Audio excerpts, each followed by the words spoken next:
ভুয়া মুক্তিযোদ্ধার প্রমাণ পেলেই ব্যবস্থা নেওয়া হবে বলে মন্তব্য করেছেন দুর্যোগ ব্যবস্থাপনা ও ত্রাণ উপদেষ্টা ফারুকী আজম।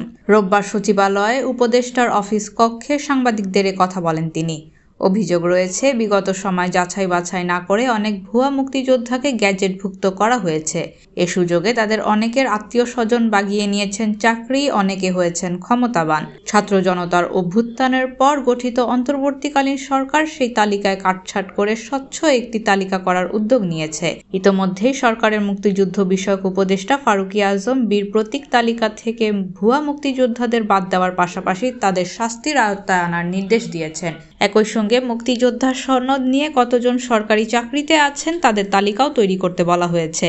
সে অনুযায়ী কাজও শুরু করেছে মুক্তিযুদ্ধ মন্ত্রণালয়। মুক্তিযুদ্ধ মন্ত্রণালয় থেকে জানা যায়, অন্তর্বর্তীকালীন সরকার দায়িত্ব নেওয়ার পরপরই মুক্তিযুদ্ধ মন্ত্রণালয় ও অধীন প্রতিষ্ঠানের কর্মকর্তাদের সঙ্গে বৈঠক করেন সরকারের মুক্তিযুদ্ধ বিষয়ক উপদেষ্টা ফারুকী আজম। সেই বৈঠকে বিগত সময় জারি হওয়া মুক্তিযোদ্ধাদের গ্যাজেট পর্যালোচনা করে সেখান থেকে ভুয়া মুক্তিযোদ্ধাদের খুঁজে বের করার জোরালো নির্দেশ এবং ভুয়া মুক্তিযোদ্ধাদের শাস্তির আওতায় আনার কথা বলেন তিনি। ফারুকী আজম বলেন, যদি কেউ মুক্তিযোদ্ধা না হয়ে মুক্তিযোদ্ধার দাবি করে সুবিধা গ্রহণ করে থাকেন তাহলে এটা শাস্তিযোগ্য অপরাধ।